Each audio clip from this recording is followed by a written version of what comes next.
Hello, everyone. Welcome to our Prowess Live, our weekly chat about all things online business management. We're super excited for our guest today. You guys all know it's one of my favorite topics to talk about AI. So we are going to be talking about what we can do beyond content and the potential of AI in our OBM businesses. So I'm very excited to have the Laurens with us today. To get things kicked off, if you guys want to throw into chat, how are you currently using AI in your business? I would love to hear more about that. And if anyone's new here, I am Leah Steinkirch with Prowess Project. What we do is we help women that are making a pivot in their careers to become online business managers. We help coach, train, and vet them, and then match them up with their ideal clients as they get started in their own OBM businesses. So welcome, everyone. And today, as I mentioned, our guest is the Laurens, and they are here. They're founders of the Clarity Playbooks, and they're going to be talking to us about AI and what we can do beyond content. So seeing some of these questions in the chat, love learning about AI, so you guys are all in the right spot. So I'm going to bring up the Laurens. Welcome. Hi, everyone. Thanks for having us. Super excited about all of this. I've gotten the honor of getting to know you guys in the past and hearing about all the amazing things that you were doing. Do you guys want to introduce yourself to the group and how you guys are bringing AI out into the world? Sure, I'll kick us off. So the other Lauren and I actually were best friends before we were business partners. And we were both in careers about, 2.5 years ago, Lauren, where we were feeling ready to move on. And that's right around the time when ChatGPT came out in the scene and AI became very accessible for the public.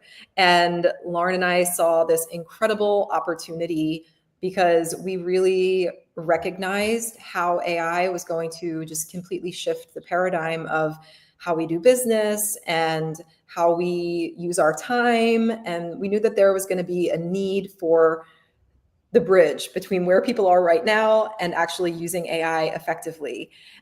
With Lauren's background in engineering and aerospace and my background in sales and marketing, we just were like, why don't we go into business together and travel the world while we're at it, which we've been doing for over 2 years now. And so we really have been focused on leveraging AI to solve some of the most common business challenges that entrepreneurs face.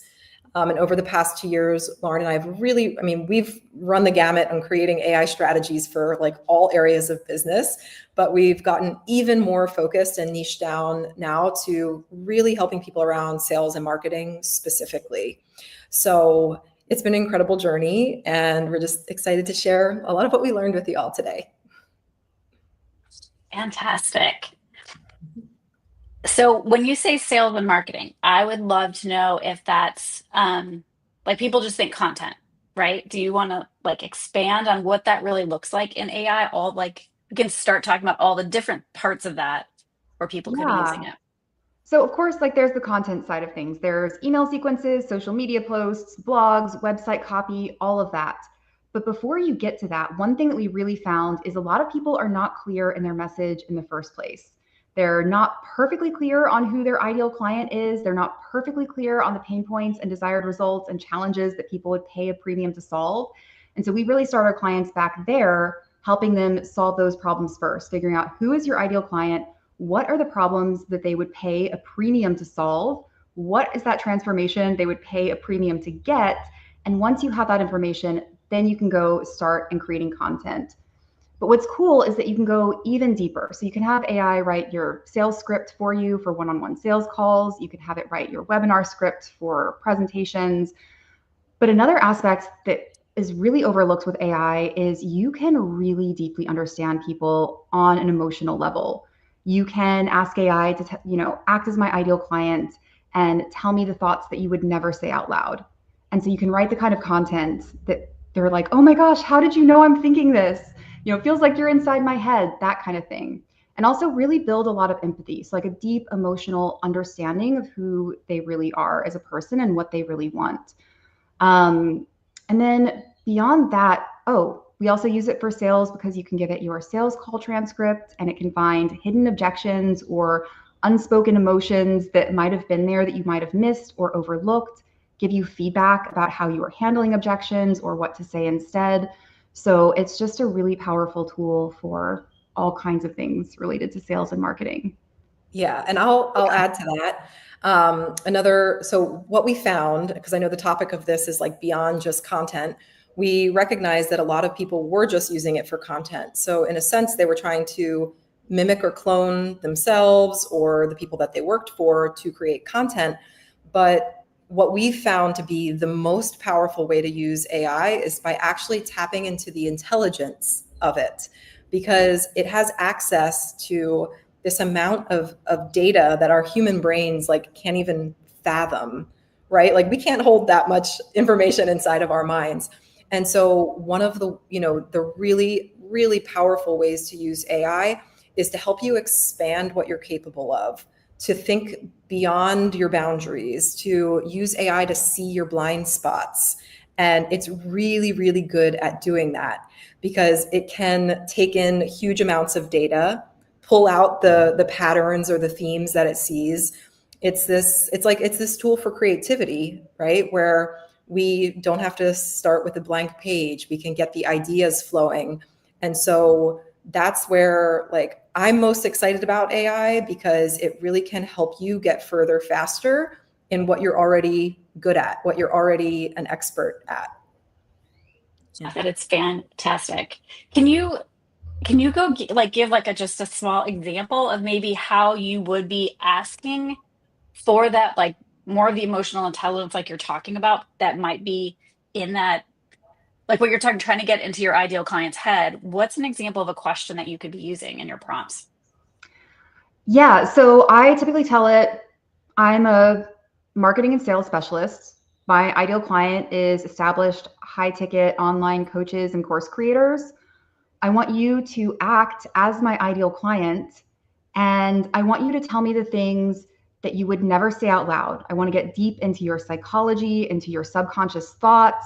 I want to hear the things that you would never say out loud to anyone, but are nonetheless true. And then you just start having a conversation with it. And it's like mind blowing what it'll say.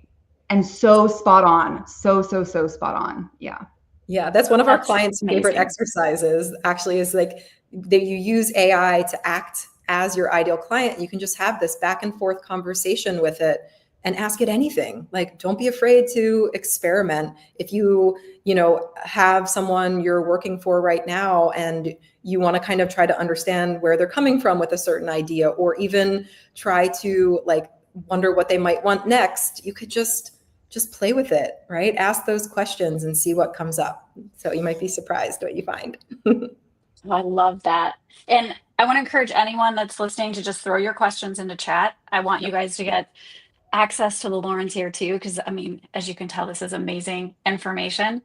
I'm super curious, like how you talked a little bit about how you guys got into this, but is it just constant playing with it, or how did you guys get to be confident in where you guys are today? Yeah, so we get this question a lot. And honestly, like where I started with it, it's like I think we were at one of Lauren's friends' houses.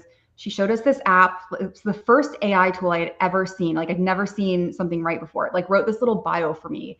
And I was like, how did it? I was obsessed. I went home and I was just playing with it all night. I was like, act as my astrologer and like tell me my star sign or like what's, that kind of stuff. So I was asking it all of these like fun questions. Help me brainstorm birthday gift ideas for this person. Help me. My sister used it to like help her plan her garden because she lives down in Florida. Like, what should I plant? When should I plant it?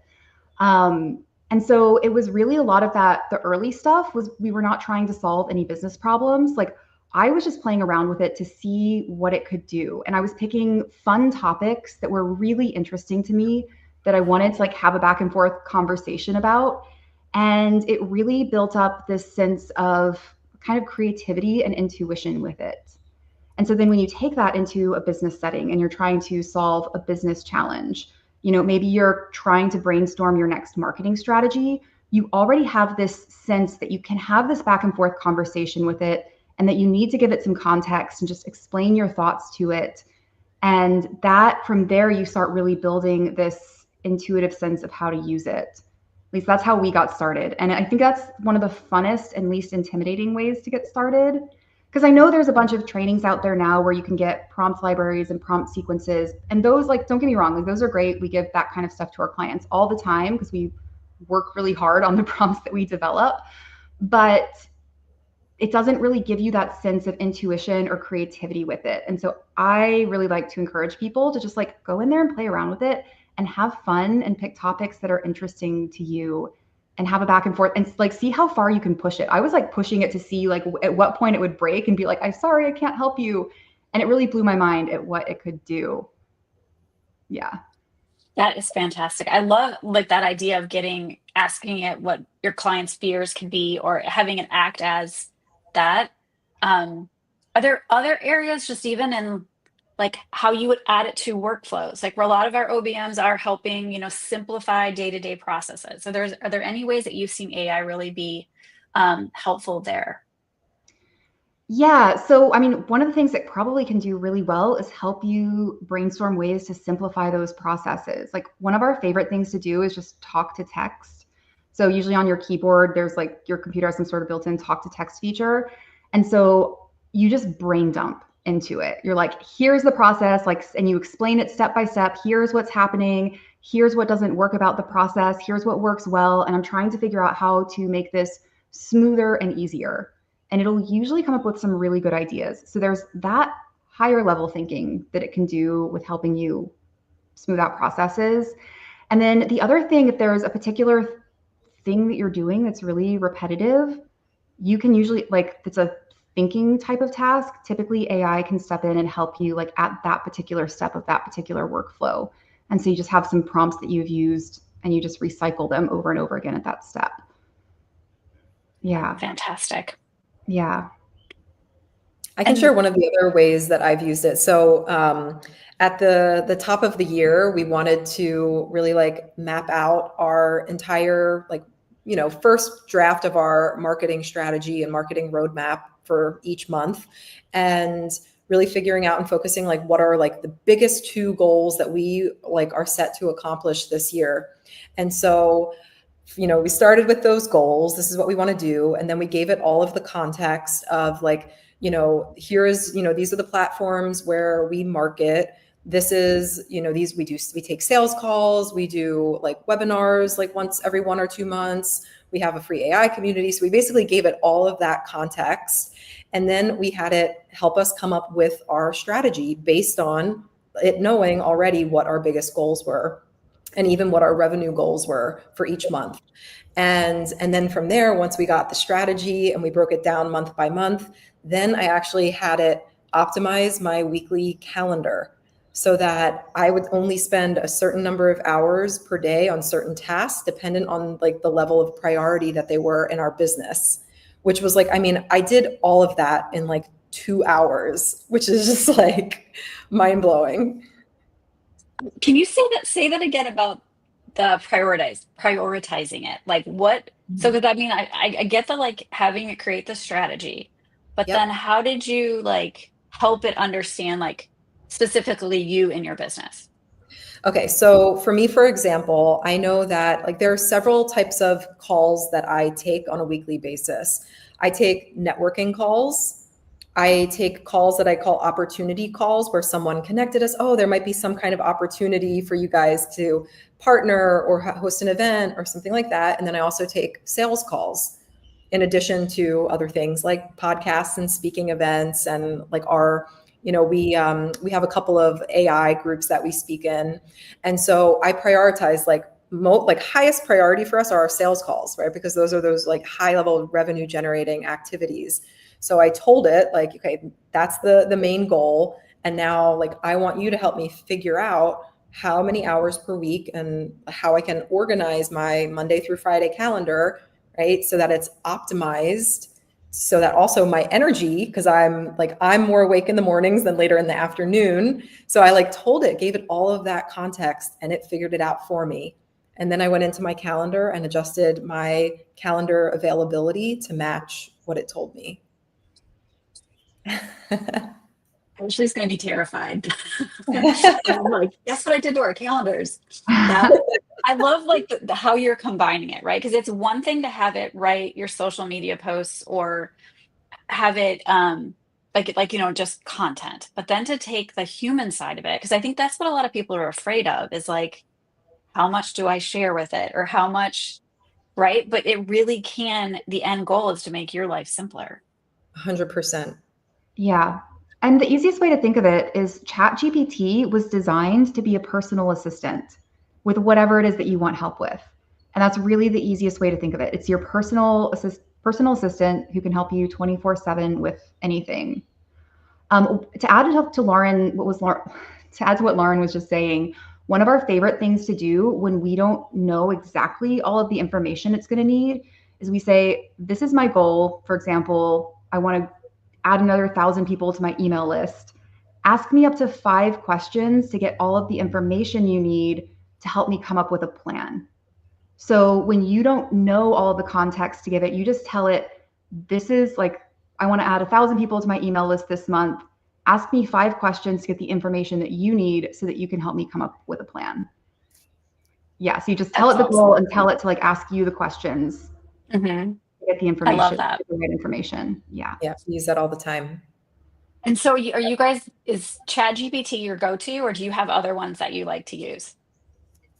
It tends to be, so ChatGPT really tends to be our go-to. We've tried a lot of the others. We use Claude and we use Gemini, and we always just come back to ChatGPT because it really is the best all around. I mean, if you want something that's more emotionally and psychologically driven, Claude is definitely the best. If you want something that's going to be a little bit snappy and a little bit kind of like hype sounding, like viral sounding, then maybe Gemini. But ChatGPT, because it has all the different models, you can make custom GPTs. It's just the best in class overall for all the day-to-day stuff. Yeah. And then actually, Lauren mentioned custom GPTs. I'm not sure how familiar your audience is with AI or custom GPTs, but we pretty much, probably like more than 80% of the time, are only using custom GPTs in our business.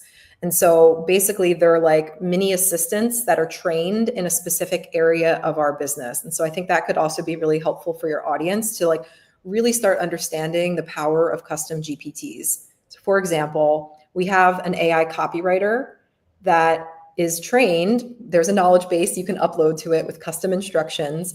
And so it's trained on everything about our business, who our ideal clients are, what our offers are, our brand voice. We give it examples of our writing so it like knows everything. And that way, whenever you go to write any piece of content, it's there for you and you can do it in a fraction of the time. We have another one that's our sales coach.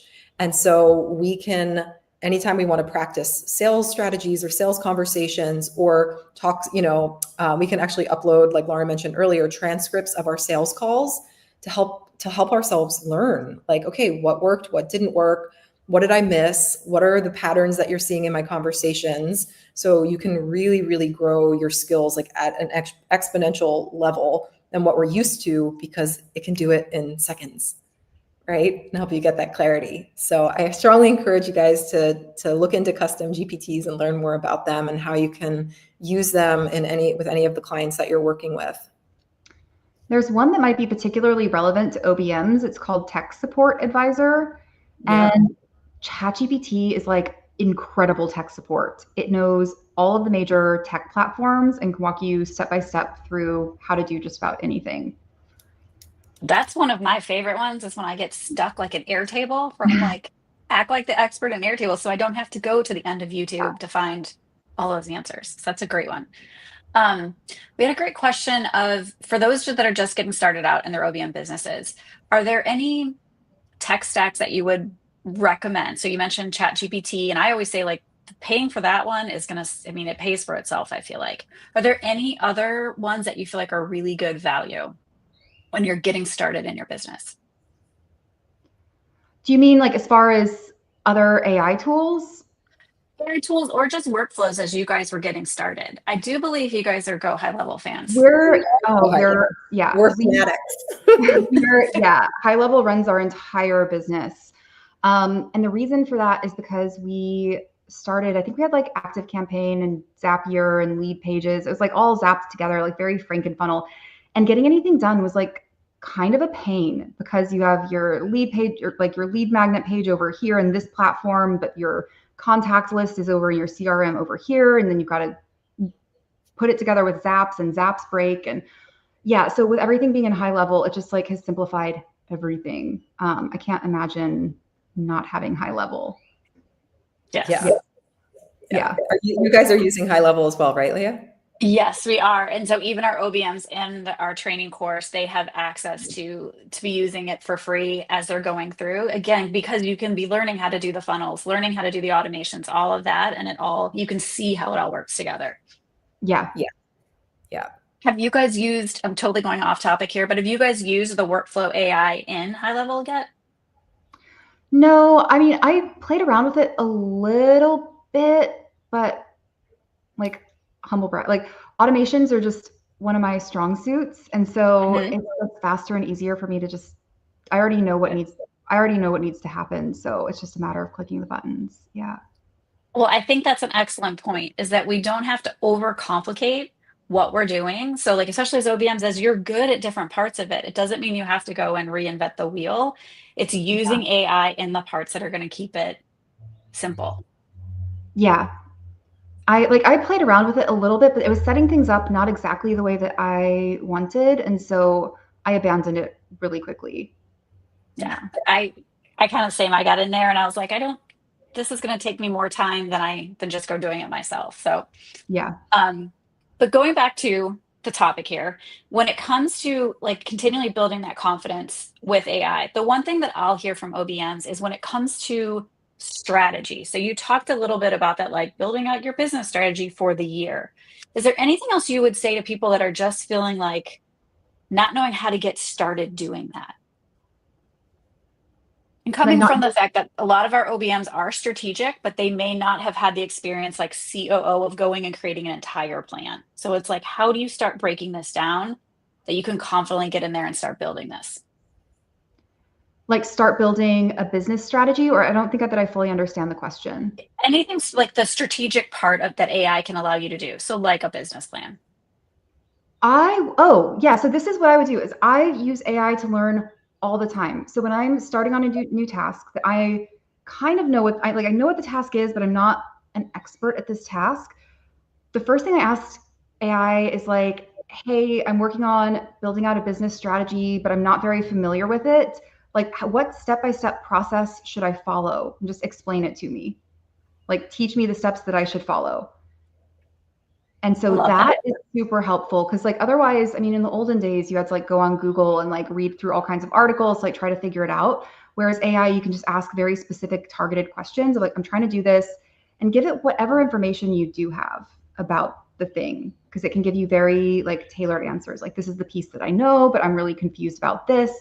Can you explain it to me like in a really simple way, like what this is? Like, explain it to me like I'm 5. Yeah.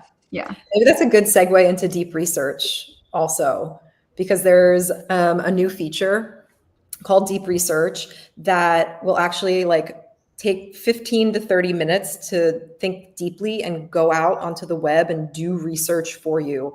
And it is like, we're completely obsessed with it. I mean, it's been saving us so much time. Laura, she's really good at explaining it. So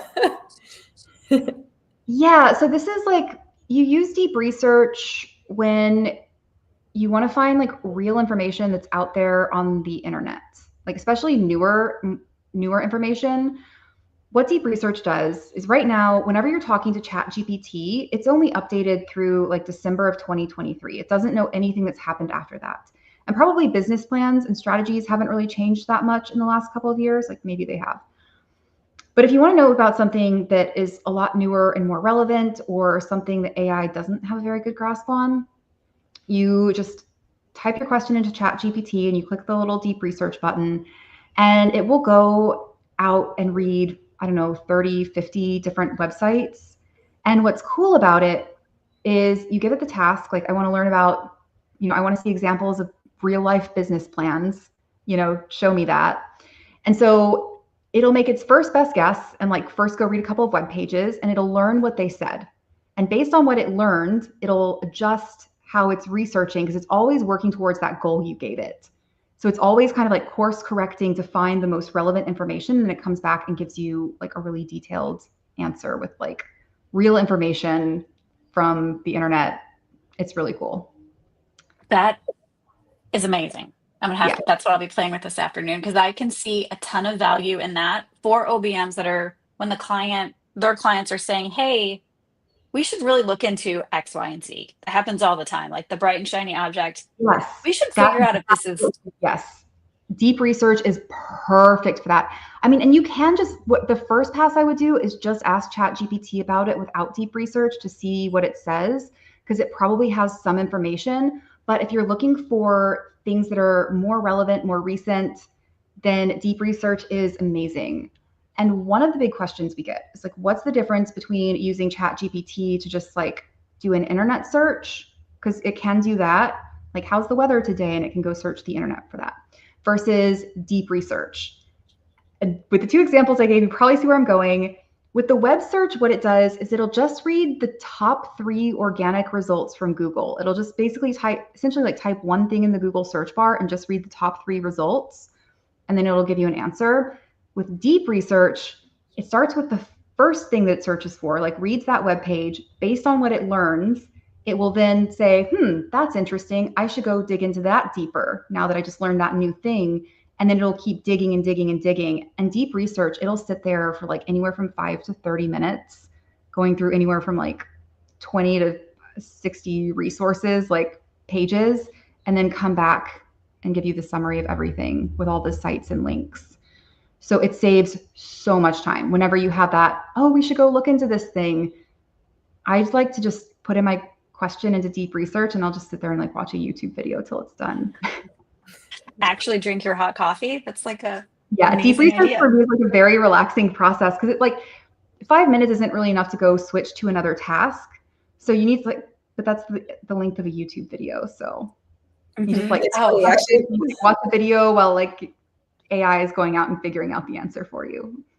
When we first started using deep research and we had to wait and there's like a little bar where you can see it slowly thinking, and it felt like, do you remember the AOL dial-up internet days? Yeah. Where we would sit there and we would just be watching it like, because we didn't know that it was going to take that long because we were used to like ChatGPT replying basically immediately. So we're sitting there like, oh, well, like, is it broken? No, it's thinking really hard. Wow, that is awesome. Yeah. How about the data analytics version in ChatGPT?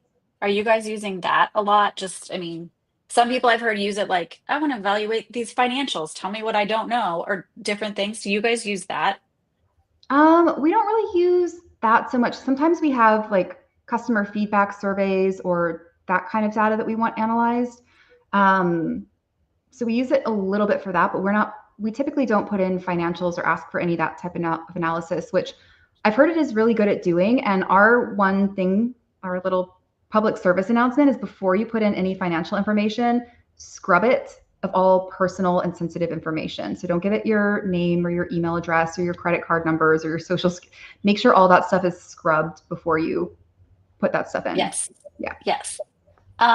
Another question on that is, do you guys typically like turn off for it to feed the model in ChatGPT, or are you guys, I mean, there's a different settings. Are there any other settings that you would recommend for people to use? Yeah, I mean, you can turn it off. And I think in some of our custom GPTs, we have it turned off. We haven't been super sensitive about having it on or off for our stuff. And it's like kind of the amount of data that ChatGPT is working with is so massive that it's hard to like even begin to wrap your mind around. And so like, I know that in theory, yes, like having your data going in there can like train their model and like maybe it could like pop up in somebody else's thing. And like, that's the theoretical concern. And I don't dismiss that because I know there are some companies and businesses that require that level of security. In practice, the amount of data that ChatGPT is working with is so enormous that whatever you're putting into it is like dropping a grain of sand onto a beach. And so the amount of influence that you have in this, like, I mean, if you think about it, ChatGPT has what, like 100 million users or maybe that number is outdated by now. But yeah, in practice, it's extremely unlikely to do anything. However, all of the data security people are going to tell you, like, turn it on and be really careful. And I don't dismiss that. And so I just encourage people to read their privacy policy and consider the information that you're putting in very carefully. Yes. And if you are working somewhere that you do require that level of privacy, like where you have NDAs signed and there's like that type of IP and all that concern, then you might be better off using something like Copilot, because Copilot runs on ChatGPT. It runs on the ChatGPT engine, but it's owned by Microsoft. And so it has like all of the, like, the whole Microsoft suite level of data security and privacy protection you'll get with Copilot. So if you are genuinely working on something that's that sensitive, just don't even use ChatGPT, just go use Copilot. Thank you for sharing all that. That's because I know that's like a big fear of people getting in there and getting confident in using it is, where is this going? Who can see it? All of that. I do want to highlight again, like you're talking about, for sensitive information, you want to take out anything personal. Like that's kind of the number one, is I'm always like, scrub the data. And then especially for OBMs working with a client, you need to be respectful, like you said, of NDAs or anything that they have. And sometimes that conversation needs to be happening if you are doing anything in that, whether it's data analytics or even just some of the content stuff. Yeah, and it's always good to go and check out OpenAI's. They publicly post their privacy policy, so it's good to, and they're always like changing and updating it, so it's good to go and familiarize yourself with that. And then with whatever client you're working with, just find out what level of sensitivity they have with their data. Because yeah, in practice, you're just like putting like just the tiniest amount of data into like this massive thing. And so like, yes, it is used to train the model, but is that going to be shared with anybody else explicitly? Almost certainly not. I can't say zero, but like almost certainly not. But I don't want to also minimize any of the concerns that people have, because I know that data security and privacy is a really big deal. And so it's just figuring out, where your company falls on that spectrum of how secure do you need to keep your data, and then set your ChatGPT settings or even just switch to Copilot accordingly. Yeah. Fantastic. Anything else you guys would like to share when it comes to people being confident and trying all the things you guys have shared with us today, or just getting in there and adding AI into their day-to-day? So beyond what we said earlier, which is like actually just testing it out with some fun things, maybe a little bit more personal, so you start to get more familiar with it. The other thing that I think is really beneficial for people is to also be surrounded by others who are on the same journey. So, becoming part of some sort of AI community where you have mentors, like walking you through some of the basics and understanding, whether it's our community or someone else's. There are some great ones out there. But we do have a free AI community where we host monthly meetups. We have like such wonderful entrepreneurs and all types of business owners in there. Those calls happen the first Wednesday of each month. And then inside of our community, we also just provide free resources. So it could be things from as simple as, what are the different AI models used for, right? And people can come in and drop questions in the community at any time. We'll get back to you. So we'll be happy to provide that link if you guys would like to join us there. Absolutely. Yeah. We'll make sure that is in the show notes, and we can throw it in chat here too, if you guys would like to. Which I would encourage anyone. The Laurens are amazing when it comes to all of this. I'm always reading you guys' emails, and it's always one more thing that I'm like, I got to check that out, or just keeping me really engaged with all of this and not thinking, oh, well, I've got this down, I'm comfortable. Like, you guys are always sharing something inspiring and super educational. Any other ways that you can see OBMs really, like maybe it's some of the people that you guys have worked with where their OBMs have really added another layer, or maybe it's just knowing where, like, if someone is continuing this, it's going to save that person a ton of time in their business? Yeah, actually, something Lauren and I were talking about before the call is there's a bunch of different AI tools that are out there. You can do deep research to find the ones that are specifically to help OBMs. There's AI tools that will help you write SOPs. And like, a good practice to start is anytime you notice yourself getting stuck on something, like you're thinking really hard and you're trying to figure it out, but you're unclear or unsure, just get that muscle memory, just having ChatGPT be the first place you go to say, this is the problem I have. I can't figure it out. Just help me. And really like shifting your mindset to seeing ChatGPT as your personal assistant to help you with anything you need help with, whether that's like brainstorming, getting unstuck. If there's something that your boss is asking you to do and you're not very familiar with that topic or concept, ChatGPT can help teach you. So it really helps fill in a lot of skill gaps that people might have by like being that extra support and that personal assistant. But yeah, anytime you get stuck or feel confused or unclear about something, just go like talk to ChatGPT. You can like brain dump and ramble and it'll like help you get clarity and come up with a plan. So it's really great for that. We couldn't live without it now. Same. I use it when I get stuck with like, how do I phrase this? Right. It's like maybe it's even like a difficult conversation I have to have, or just not knowing like what are the right things to say in the situation. That's very helpful there. It's very good. Okay, that brings up another really great point. So when we first developed our sales coach GPT, we had a call coming up with somebody that we were trying to negotiate with this partnership. And so I used our sales coach GPT, which you can just go to regular chat GPT and do the same thing too. But I actually told it about this company. I put the website of the company in. I told it to go read about the company and learn from its website. And then I told it, what our call was about and what my goals were. And I had it say, like, what are some of the questions I should be asking them? So it'll position me to look like a genius. And I'm telling you, I was like, oh my God, it's so smart. So then it opened up this like incredible conversation. And then we went back and forth a couple times in our negotiations. And each time I went to ChatGPT and I had it help me phrase how I wanted to negotiate the outcome that we wanted. I love it. Yeah. Are you literally on ChatGPT, like on the side, like, you know what I mean? It wasn't during the calls. It was before and after. So it's not cheating though. That's what I was saying. Like, it's not cheating. Yeah, I'm going to be right back. I have to run to the bathroom. Meanwhile, I'm like, tell me what to do, chat. Yes. Well, I would love for you guys to share with everyone more about the Clarity Playbooks and what you guys are doing and how you guys help your clients and anyone who's, especially your AI community. Share more about that.